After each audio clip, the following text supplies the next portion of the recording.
Você é um crente fraco ou você é um crente forte? Essa é a pergunta que eu quero fazer para você aí.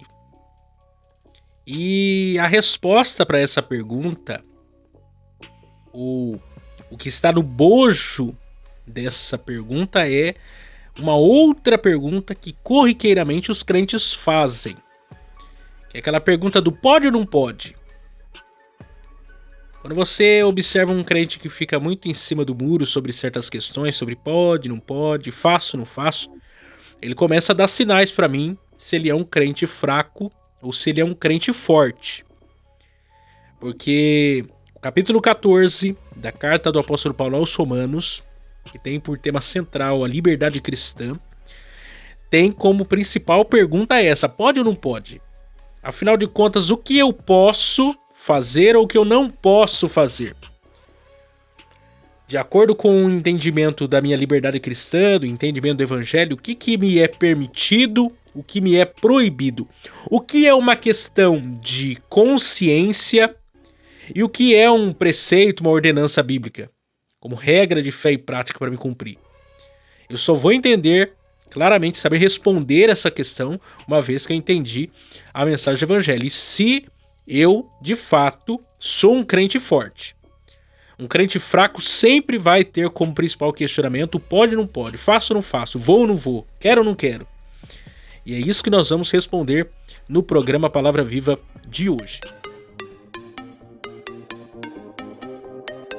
Agora. Mais uma edição do programa Palavra Viva. Pela rádio web Palavra Viva e pelo canal do YouTube Palavra Viva. Com vocês, Miqueias Alves.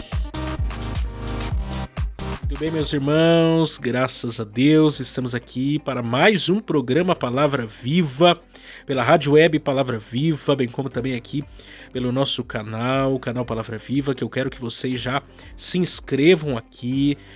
Quando você se inscreve aqui, você ajuda o nosso canal a crescer, avançar. Se você ainda não ativou a notificação aí, tem um sininho aí do lado do botão se inscrever aí, e você pode ativar esse sininho aí e você vai receber todas as nossas notificações. Quando sair o nosso programa aqui no ar, você vai receber aí essa notificação. Faça isso para você não perder nada daquilo que nós estivermos aqui publicando todos os dias. E eu quero também que você curta aí nosso vídeo, compartilhe, marca aí seus amigos, manda aí para umas 3, 4 pessoas aí nos grupos que você possui aí, no WhatsApp, no Messenger, no Facebook. Você fazendo isso nos ajuda a alcançar mais pessoas para a glória de Deus. E você também que ainda não baixou o aplicativo da nossa rádio, baixa aqui o aplicativo da nossa rádio, a rádio web Palavra Viva. Você fazendo isso também está ajudando a nossa rádio a avançar e alcançar mais pessoas. Temos uma programação toda abençoada lá, 24 horas por dia. E ao meio-dia, às 21 horas, o nosso programa fica lá disponível também para vocês. Então não perca isso, que vocês serão muito abençoados. Mas sem perda de tempo, então vamos ouvir aí os nossos patrocinadores e logo em seguida nós vamos dar continuidade aí à nossa série de exposições da carta do apóstolo Paulo aos Romanos, hoje dando início ao capítulo de número 14. Capítulo de número 14, estamos avançando para o fim dessa série de exposições. São, acho que já uns 6 meses mais ou menos, nós estamos aqui preocupados em entender a palavra de Deus na carta do apóstolo Paulo aos Romanos, e hoje nós vamos entrar aí no capítulo 14. Então não saiam daí que será muito abençoador. E hoje com esse tema aí, muito abençoador, falando sobre crente fraco e crente forte. Então não saiam daí. Se você deseja nos ajudar a patrocinar esse programa de rádio, anunciando a sua empresa ou nos dando uma oferta voluntária, entre em contato com a gente pelo WhatsApp 12 99192 5941, 12 99192 5941, 12 99192 5941, ou nos envie uma oferta pelo Pix 12 99192 5941. 12 99192 5941. 12 99192 5941.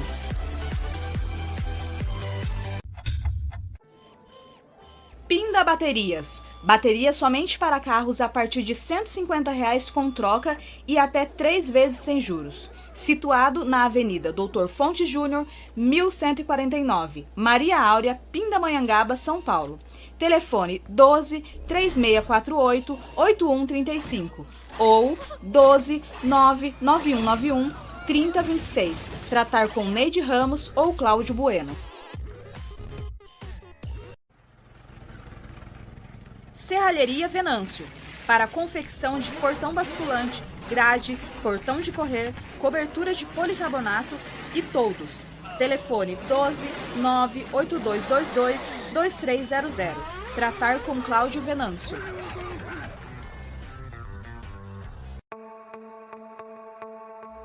Mercearia Betel. Atenção lancheiros, produzimos o melhor pão de hambúrguer da cidade. Situado na Rua Bulgária, 355, Pazim, Pindamonhangaba, São Paulo. Telefone 12 98896 3701. Tratar com Wesley. Bem, graças a Deus. Então vamos partir para a exposição da Palavra de Deus. Eu quero que você deixe aberto aí a sua Bíblia. No texto de Romanos capítulo 14, nós vamos iniciar aí a exposição hoje desse capítulo. Hoje a minha intenção é pensar com vocês versos 1 a 12 desse capítulo e trazer algumas aplicações para a nossa vida. O tema geral aqui desse capítulo é: os cristãos devem buscar a edificação própria e das outras pessoas na comunhão da igreja. Então veja bem, capítulo 12 em diante, Paulo começou a descortinar para nós questões que dizem respeito à vida prática da igreja, a questão da ortopraxia, a questão da ética cristã. Então ele, desde o capítulo 12, tem trazido aplicações práticas, objetivas de toda a teologia que ele nos apresentou do capítulo 1 ao capítulo 11. E esses capítulos, então, 12 a 16, ele se concentra em questões práticas. E esse capítulo vem nos tratar aí sobre os cristãos devem buscar a edificação própria das outras pessoas na comunhão da igreja. Mas eu quero iniciar aqui essa exposição hoje ilustrando para vocês esse capítulo de número 14. Esse capítulo número 14, com uma história que talvez eu já tenha contado aqui, mas eu irei repetir, que é muito interessante. Porque é muito interessante porque conta um pouco do testemunho de um missionário que foi realizar uma obra missionária na África. E o que acontece? Esse missionário brasileiro, ele foi para o continente africano para plantar igrejas junto ao povo africano a fim de que vidas se convertessem a Jesus. No entanto, depois de alguns anos com os irmãos africanos lá, ele detectou lá uma irmã que se dizia muito fraca. Uma irmã muito fraca na fé. E o missionário chamava a irmã, então, para orar, por exemplo, na madrugada. E ela dizia: missionário, se eu colocar o despertador para despertar de madrugada, ele quebra. De tão fraca que eu sou. Aí o missionário chamava a irmã para ir para orar com os irmãos nos hospitais. Aí ela dizia: missionário, se eu for com os irmãos orar pelos enfermos, eles morrem na hora, de tão fraca que eu sou. Tão fraca que a irmã era. Certo dia, o missionário estava dirigindo o culto e uma pessoa caiu endemoniada. E aí, imediatamente, o missionário repreendeu o demônio, ordenou que ele saísse em nome de Jesus. Só que o endemoniado disse, ok, eu vou sair. Só que eu vou pegar o crente mais fraco que tiver nessa igreja. A irmã, como que num passe de mágica, lá na igreja levantou a mão e disse, eu sou forte! Ai, ai. Essa é uma realidade, é lógico que é uma história muito cômica, mas ilustra muito bem para nós o contexto aqui de Romanos capítulo 14. Que, na verdade, essa é uma longa perícope que começa do capítulo 14, verso 1 e vai até o capítulo 15, verso 13. Paulo vai tratar aí do tema central aí, geral, a questão da liberdade cristã. E a realidade que impera aqui de Romanos 14, verso 1 a capítulo 15, verso 13, é a de crentes fortes e fracos. Lógico que não nós devemos tratar esse tema de maneira superficial e nem específica, porque o que vai ser tratado aqui no capítulo 14, capítulo 15, é, na verdade, um arquétipo daquilo que acontece até os dias atuais, com outros nomes, mas que perpassa aí os séculos. Em cada fase, em cada momento da história da igreja, tem um tipo de situação a ser tratada que se repete, com outros tipos de problemas, com outras demandas, mas a base é a mesma. Então, esse capítulo torna-se um arquétipo aí para a gente entender muitas coisas sobre o tema da liberdade cristã. E esse texto aí, ele fala de grupos ambíguos que residiam nas igrejas gentílicas do primeiro século e como residem até hoje nas igrejas do contexto pós-moderno. Marvin Page, ele diz o seguinte, Romanos 14, 1 a 15, 13, forma uma unidade em si mesmo que contém o apelo de Paulo aos cristãos romanos para que tenham comunhão uns com os outros, especificamente para que o fraco e o forte na fé se aceitem mutuamente em Cristo. Douglas Moo, citado por Marvin Page, lista 6 categorias de identificação possíveis para fracos e fortes. Isso aqui é importante só para a gente esclarecer esse ponto. Número 1. Os fracos eram principalmente cristãos gentios que se abstinham de carne e talvez de vinho, especificamente em certos dias de jejum, influenciados por determinadas religiões pagãs. 2. Os fracos eram cristãos judeus, e gentios que praticavam um estilo de vida ascético por razões impossíveis de identificar. 3. Os fracos eram principalmente cristãos judeus que observavam determinadas práticas associadas à lei mosaica em razão de uma preocupação em viver uma vida de retidão diante de Deus. 4. Os fracos eram principalmente cristãos judeus adeptos de um programa sectário cético como meio de exprimir sua piedade. Esse programa talvez fosse produto de tendências sincréticas. 5. Os fracos eram principalmente cristãos judeus que, a exemplo de alguns coríntios, acreditavam ser errado comer carne vendida no mercado, provavelmente contaminada por idolatria. E 6. Os fracos eram principalmente cristãos judeus que se abstinham de certos tipos de alimentos e observavam determinados dias em razão de sua contínua liberdade ou lealdade à lei de Moisés. Então, assim como Moo e Page, eu opto aqui pela 6ª categoria, que diz respeito, por exemplo, os fracos eram principalmente cristãos, judeus, que se abstinham de certos tipos de alimentos e observavam determinados dias em razão de sua contínua lealdade à lei mosaica. E ainda Page aqui nos ajuda dizendo as seguintes palavras: os fracos da fé eram, em sua maioria, cristãos judeus que se sentiam obrigados a observar aspecto ritualístico da lei, enquanto os fracos na fé eram formados, na maior parte, por gentios, incluindo cristãos judeus, por exemplo, de Paulo, que não sentia essa obrigação por terem compreendido que a função da lei havia se encerrado na cruz. Então, o fraco é aquele que, de alguma forma, quer dar uma mãozinha para Deus, como se o sangue de Jesus não tivesse sido suficiente na cruz.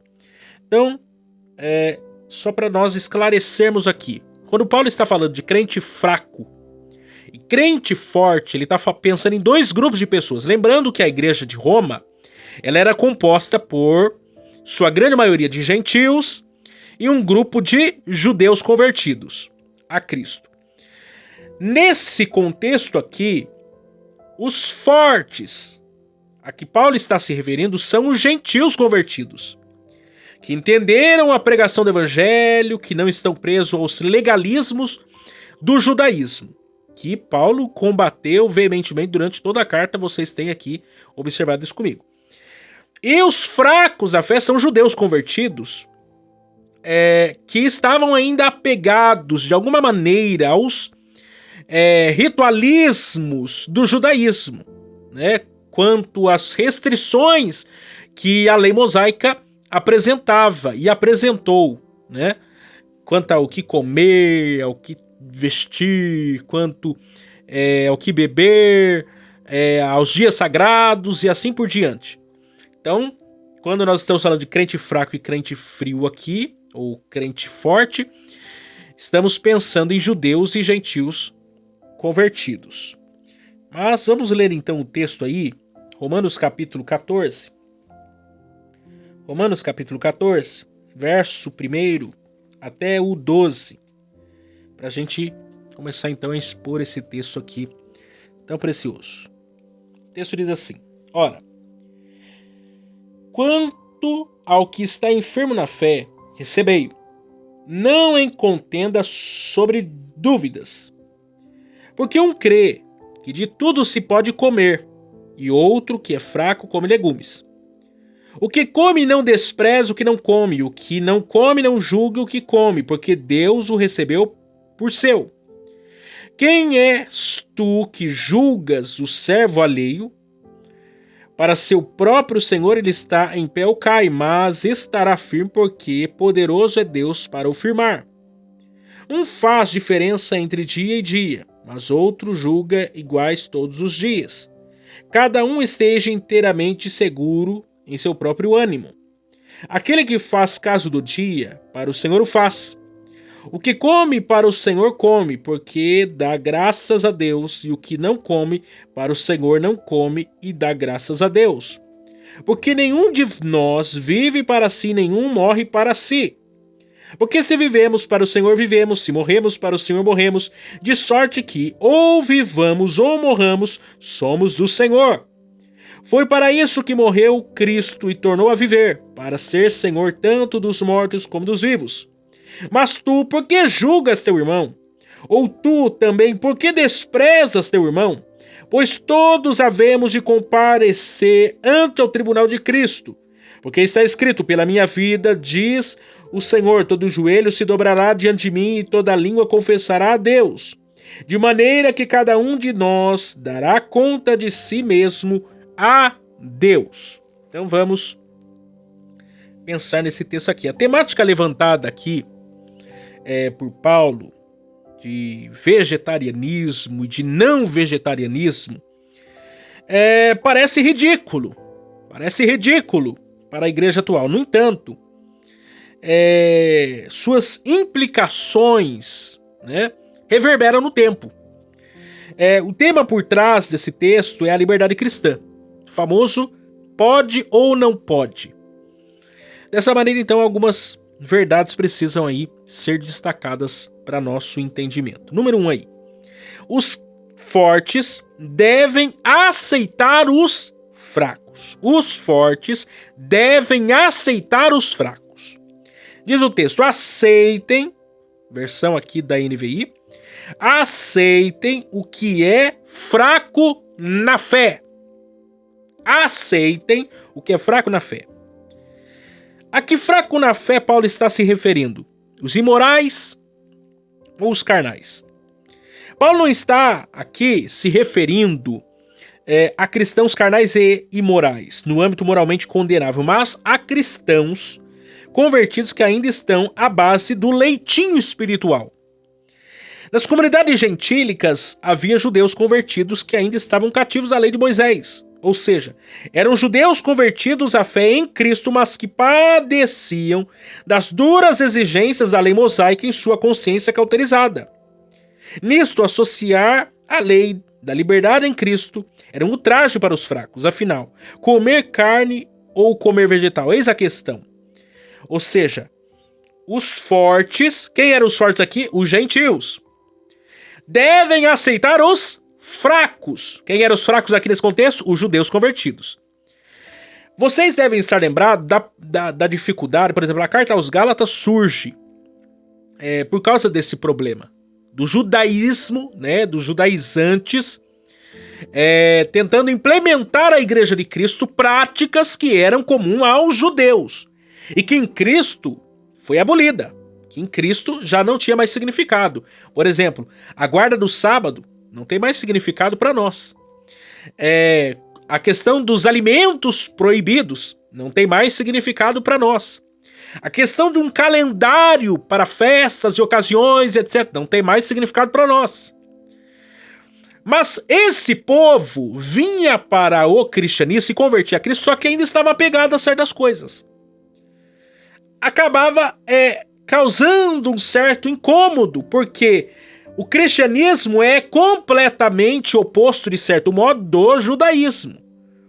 O que para o judeu é regra, para o cristão é sombra, não se aplica mais. Tem coisa que ficou lá. Se aplicou o contexto da aliança da lei. Para a nova aliança em Cristo não faz significado para nós. Não faz sentido mais para nós. E isso dava confusão na igreja. Isso causava divisão.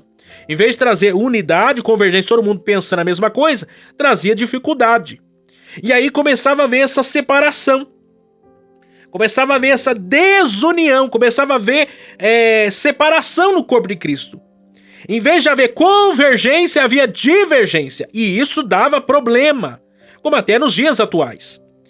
Uns eram mais legalistas, outros menos. Isso começou a dar conflito na igreja. Isso começou a dar conflito entre os irmãos. Sobre questão de quê? De pensamento, de credo. Uns entendiam o evangelho e a liberdade cristã que eles tinham em Cristo, outros não entendiam. Isso começou a dar conflito. E aí a recomendação de Paulo para começar a sua exortação e a sua fala sobre esse tema é: aceitem o que é fraco na fé. Ou seja, tem gente no corpo de Cristo, na igreja de Jesus Cristo, que não tem tanta maturidade espiritual, com base na palavra de Deus, no evangelho de Jesus Cristo, para entender certas coisas. E por causa disso se apegará a coisas que não tem nada a ver com a palavra de Deus, com o evangelho de Jesus. E como que nós devemos nos comportar em relação a esses irmãos? Com maturidade cristã, em vez de nós expulsarmos eles da igreja, em vez de nós tocarmos eles, separarmos eles, não, nós devemos nos aproximar e unir, aceitar eles, compreender eles dentro das suas limitações. Segundo, as discussões devem ser evitadas. As discussões devem ser evitadas. Olha só o que o texto diz. Versão NVI ainda. Sem discutir assuntos controvertidos. Que aqui na Almeida Revista Corrigida diz: recebei-o não em contenda sobre dúvidas. Não em contenda sobre dúvidas. Então a questão aqui, a discussão tola é um veneno letal para a comunhão uns com os outros. Quais discussões devem ser evitadas? As que, verso 2, um crê que pode comer de tudo, já outro, cuja fé é fraca, come apenas alimentos vegetais. Essa discussão não edifica a fé de nenhum dos grupos. É a partir dessas discussões que nascem feridas incuráveis. Quantas vezes já não se ouviram falar que pessoas ficaram um ano sem trocar uma palavra por discussões frívolas? Há discussões que edificam, mas há discussões que machucam, inflamam e matam relacionamentos. Então veja bem, Paulo ele é muito sábio. Lembrando quantas atitudes ele nos deu lá no capítulo 12, verso 9 em diante, até o verso 21, que ele fala das atitudes que os novos convertidos devem ter, né? Aqui se aplica totalmente nos conflitos da igreja, por questões não fundamentais, por questões não seriamente importantes. E quanta discussão frívola, inútil, tem na igreja. Às vezes a gente perde mais tempo discutindo coisas que não têm fundamento e nem importância, nem relevância para o reino de Deus, do que aquilo que de fato tem importância e relevância para o reino de Deus.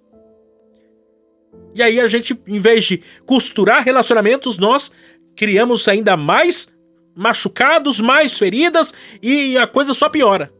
Você vai cutucando a feridinha ali, em vez de você curar, você traz mais infecção, mais bactéria, mais doença, até que tem que amputar o negócio. Não é assim? E aquilo que muitas vezes é importante de nós discutirmos, nós não discutimos. É gente que discute porque fulano de tal foi com roupa tal, porque não cantou hino do jeito que cantou, porque é só fulano que faz isso, ou por qualquer outra coisa banal. Ou é os partidarismos na igreja, não, eu não vou porque é fulano que tá na frente, ou eu não quero porque não sei o quê. E em vez de nós costurarmos as coisas, nós separamos, nós ficamos discutindo coisa inútil. Eu tô falando uma coisa que é mentira, eu tô falando uma realidade da igreja. E isso não é recente, desde lá de trás. A discussão aqui no contexto é uns comiam carne, outros não comiam carne. Uns eram vegetarianos, outros não eram. E aí ficava essa discussão. Não, mas já pela liberdade em Cristo eu posso comer carne. Aí o outro pensava, não, mas na lei tá dizendo que não pode. E ficava essa coisa. E hoje em dia é por causa da roupa de fulano, é porque fulano canta, porque fulano prega, porque fulano ensina, é porque um tá presente, o outro faltou, e a gente fica nessas discussões. A gente fica discutindo coisas que não são relevantes para o reino de Deus. E ao invés de nós costurarmos relacionamentos, nós criamos mais problemas.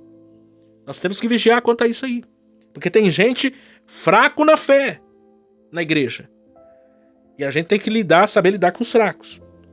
Terceiro, os fortes não devem desprezar os fracos. Os fortes não devem desprezar os fracos. Olha só o que o texto diz, verso 3. Aquele que come de tudo não deve desprezar o que não come. Aquele que come de tudo não deve desprezar o que não come. Os gentios convertidos não viam problema algum em comer carne ou vegetal. Por isso acontecia deles corresponderem aos judeus convertidos com desprezo, indiferença. Mas de acordo com Paulo, a posição dos fortes não deve causar desprezo, entretanto, compreensão. Se você é forte na fé, se você tá tranquilo, meu amigo, você tem paz no seu coração quanto a certas coisas, que você entende que isso não é fundamental, não é basilar para a fé cristã, porque tem discussões que são necessárias e necessaríssimas para a igreja. São questões que nós não podemos deixar passar, porque são questões fundamentais. Agora, tem coisas que se você tem maturidade cristã, você não vai ficar dando lugar para certas discussões. Só que isso não pode te colocar numa posição, isso você sendo forte na fé, isso não pode colocar você numa posição de desprezar o fraco. É o orgulho espiritual. É a soberba espiritual. É a pessoa se achar, não, o cara sabe chão, aí despreza o outro que tem dificuldade para entender certas coisas. Tem que haver o quê? Humildade até nessas coisas. Nessas pequenas coisas, o que é necessário? Humildade. Quarto, os fracos não devem condenar os fortes. Os fracos não devem condenar os fortes. Agora inverteu a posição aqui. Estamos falando dos fortes, agora vamos falar dos fracos. Os fracos não devem condenar os fortes. Diz o texto. Aquele que come carne, aquele que não come de tudo, não deve condenar aquele que come. Aquele que não come de tudo não deve condenar aquele que come.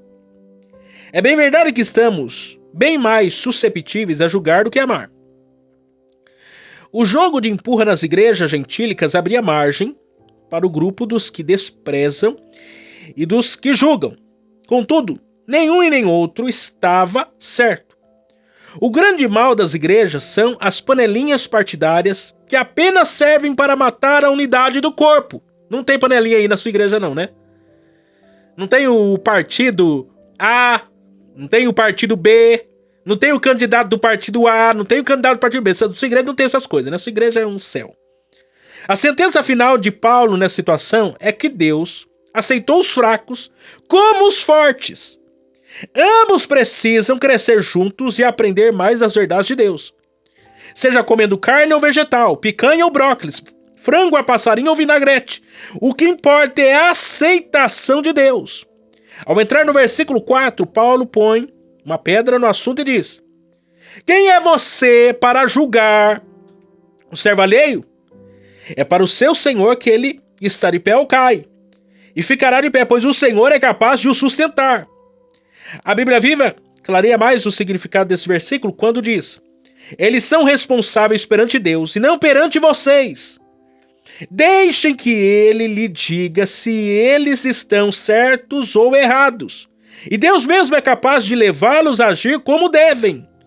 A advertência de Paulo aqui quanto aos fracos e aos fortes é simples. Os fortes não são senhores dos fracos e nem os fracos os senhores dos fortes. Isso aqui é lindo. Eu acho lindo isso aqui. Porque isso põe cada um no seu quadrado. Porque o ensinamento de Paulo é o seguinte: nem é proibido, nem é não proibido. É basicamente isso. Não é obrigatório nem não obrigatório. É uma questão de liberdade cristã, de consciência. Ah, eu acho que não deve comer carne. É uma questão de consciência. A Bíblia não diz. No evangelho, no quesito evangelho, não há uma ordenança quanto a isso. E nenhuma proibição. É uma questão de liberdade cristã. Tanto para fortes como para fracos. Esse é o ponto aqui. Se eu acho que não tem problema, no contexto aqui eu sou forte, eu não posso julgar o fraco que acha que pode, ou que deve. Agora, se eu sou fraco, eu acho que deve, eu não posso julgar o forte que acha que não deve. Eu não sou senhor do fraco, nem o fraco é meu senhor. Ambos são servos de Deus e quem tem que dar, cada um tem que dar conta é de Deus sobre essas questões. Sobre questões que não mexem com quesitos doutrinários fundamentais da nossa fé, cada um vai dar conta para Deus da sua vida. Ok? Porque esse é o ponto central aqui. Porque tem gente na igreja que cuida mais da vida do outro do que da sua própria. E o texto é muito claro aqui, vou ler o verso 4 de novo. Quando ele diz assim: quem é você para julgar o servo alheio? É para o seu Senhor que ele está de pé ou cai. Ou seja, a vida dele diz respeito para Deus, não para você. A vida dele não diz respeito à sua vida. Não diz respeito em que sentido? Ele não vai dar conta para você na eternidade. Ele vai dar conta da vida dele para Deus. Essa não é uma questão essencial. Essa é uma questão de consciência. Então cuida da sua vida, em outras palavras. Essa é a base aqui, o português bem claro. Aí continua o texto. E ficará de pé, pois o Senhor é capaz de o sustentar. O Senhor é capaz de o sustentar. Quer dizer, quando não é uma questão de ordem essencial, fundamental, de valores, princípios da palavra de Deus, inegociáveis, que são aqueles pilares que não podem ser tirados porque toda a construção vai ao chão, é uma questão de consciência, meu amigo. E você não tem que ficar cuidando da vida do outro, e nem o outro tem que ficar cuidando da sua vida. Você não vai, lá no céu, você não vai prestar conta pra fulano, beltrano, ciclano, você vai prestar conta pra Deus. Ok? Continuando, cada um deve estar plenamente convicto em sua própria mente, que é o verso 5. Sobre o quê? Sobre o que faz. Afinal, come carne para quem? Ou melhor, come vegetais para quem? Guarda dias especiais com que finalidade? Ou outro, se abstém com que propósito? Aí diz Paulo, versos 7 a 9. Nenhum de nós vive apenas para si, e nenhum de nós morre apenas para si. Se vivemos, vivemos para o Senhor, e se morremos, morremos para o Senhor. Assim, quer vivamos, quer morramos, pertencemos ao Senhor. Porque, por esta razão, Cristo morreu e voltou a viver para ser Senhor de vivos e de mortos. Então vamos lá, 3 considerações devem ser feitas à luz desse texto aqui. Primeiro, tudo o que fazemos devemos fazer com consciência. Tudo o que fazemos devemos fazer com consciência. As discussões infindas das igrejas gentílicas se davam porque cada qual fazia uma coisa. Não sabia perfeitamente o porquê. Por que fazemos o que fazemos? Temos convicção plena das nossas atitudes.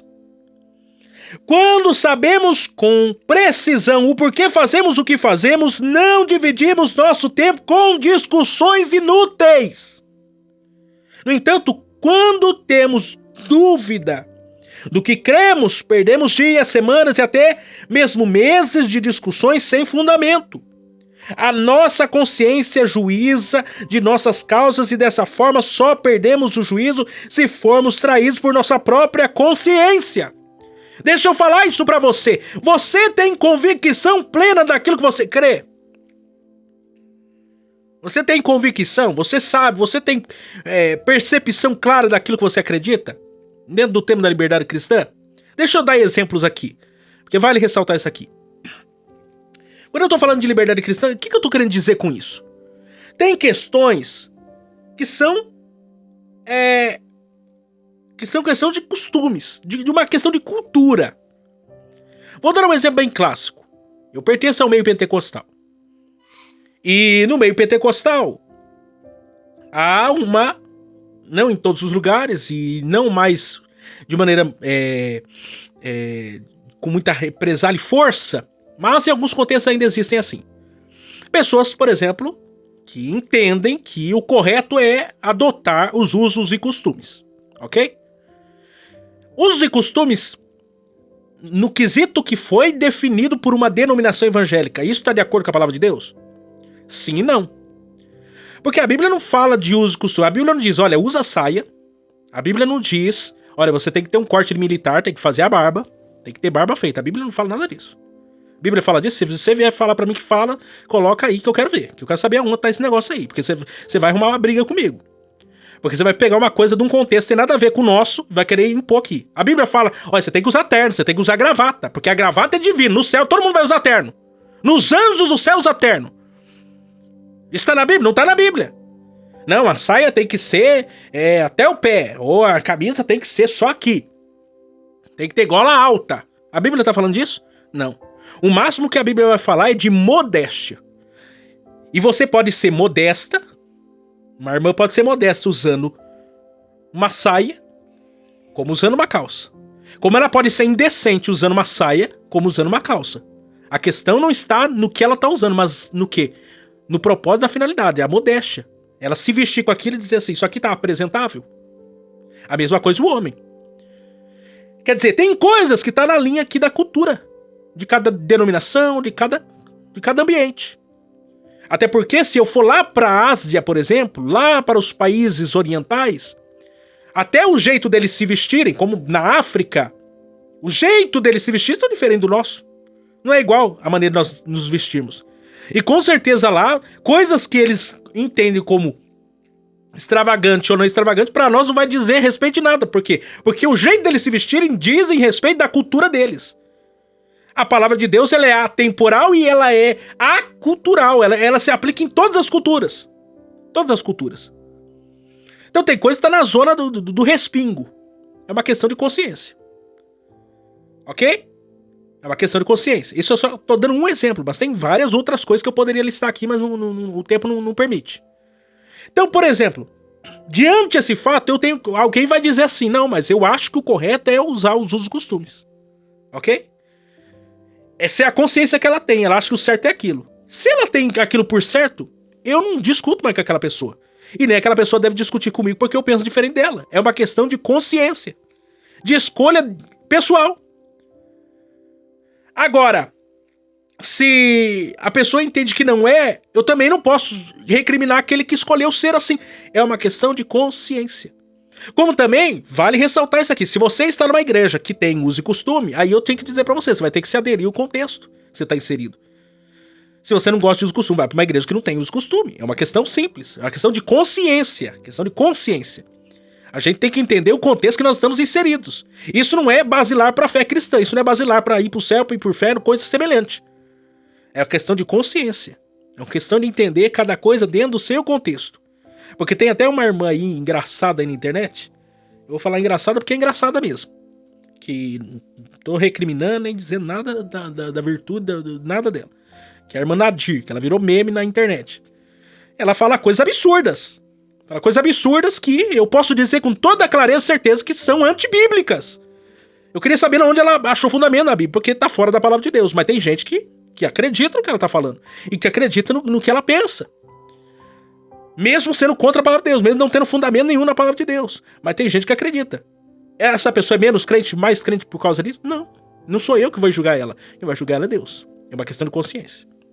Segundo, tudo fazemos para alguém. Tudo fazemos para alguém. Não existe razão plausível de fazermos tais coisas sem que façamos para alguém. Por que comemos, bebemos, dormimos, trabalhamos e estudamos? Qual a razão de fazermos o que fazemos? A quem estamos desejando impressionar? Paulo coloca um ponto final na discussão ao dizer que aquele que come carne, come para o Senhor, pois dá graça a Deus. E aquele que se abstém, para o Senhor se abstém e dá graça a Deus. Que é o verso 6. Seja lá qualquer coisa que realizemos, precisamos estar convictos do porquê, para quem e para que fazemos. Se isso não estiver claro na nossa mente, fica difícil. Porque tudo que nós fazemos para alguém. Se você se abstém para o Senhor. Se você se não abstém, você não se abstém para Deus. A questão é para quem você está fazendo isso aí. Você tem que ter consciência e tem que ter consciência de para quem você está fazendo isso. Porque vai entrar até num outro ponto aqui. Porque quando você faz uma coisa que você não é convicto, você não crê, uma questão de consciência, você não acredita que aquilo seja um problema, mas você faz por causa de alguém que acha que aquilo é um problema, isso também é um problema. Aquilo que parece ser a solução vira problema. A gente tem que saber para quem a gente tá fazendo. Tá fazendo o quê? Pra glória de Deus?